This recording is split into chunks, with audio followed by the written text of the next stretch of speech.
অচেনা ছায়া। দিনগুলো খুব সুন্দরভাবেই কাটছিল। আরিয়ান আর মেহরিন দুজনেই বুঝতে পারছিল তারা একে অপরের জন্য কতটা গুরুত্বপূর্ণ হয়ে উঠছে, কিন্তু কেউই এখনো স্পষ্ট করে কিছু বলেনি। একদিন বিকেলে তারা আগের মতোই পার্কে বসেছিল। হঠাৎ মেহরিনের ফোন বেজে উঠল।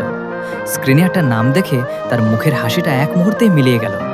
আরিয়ান খেয়াল করল কিছু হয়েছে।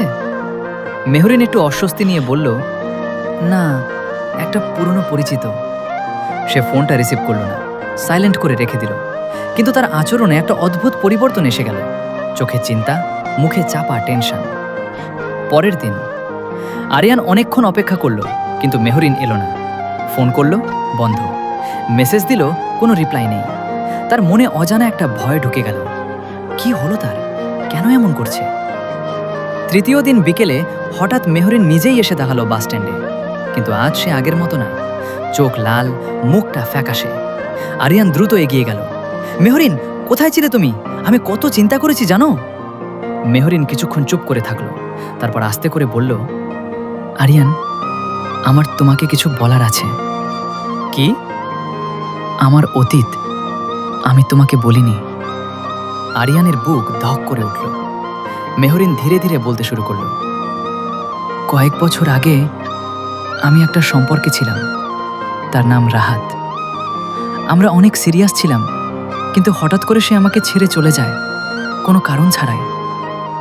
আমি অনেক কষ্টে নিজেকে সামলেছি, সব ভুলে যাওয়ার চেষ্টা করেছি। আরিয়ান চুপ করে শুনছে। কিন্তু সে আবার ফিরে এসেছে। এই কথাটা শুনে যেন চারপাশটা এক মুহূর্তে নিস্তব্ধ হয়ে গেল। সে বলছে সে আমাকে আবার ফিরে পেতে চায়। মেহরিনের চোখে জল চলে এলো। আমি কি করব বুঝতে পারছি না আরিয়ান।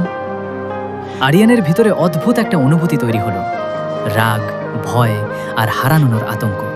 সে ধীরে বলল, তুমি কি এখনো তাকে ভালোবাসো? প্রশ্নটা শুনে মেহরিন মাথা নিচু করে রইল। কিছুক্ষণ পরে বলল, আলো, আমি জানি না। এই জানি না কথাটাই যেন আরিয়ানের মনে ঝড় তুলে দিল। সে বুঝতে পারল এটা শুধু একটা সম্পর্ক না, এটা একটা লড়াই। ভালোবাসা বনাম অতীত। সেদিন তারা খুব বেশি কথা বলেনি। মেহরিন চলে গেল, আরিয়ান দাঁড়িয়ে রইল একটা অদ্ভুত শূন্যতা নিয়ে। সে মনে মনে বলল, আমি কি ওকে হারাতে যাচ্ছি শুরু হওয়ার আগেই?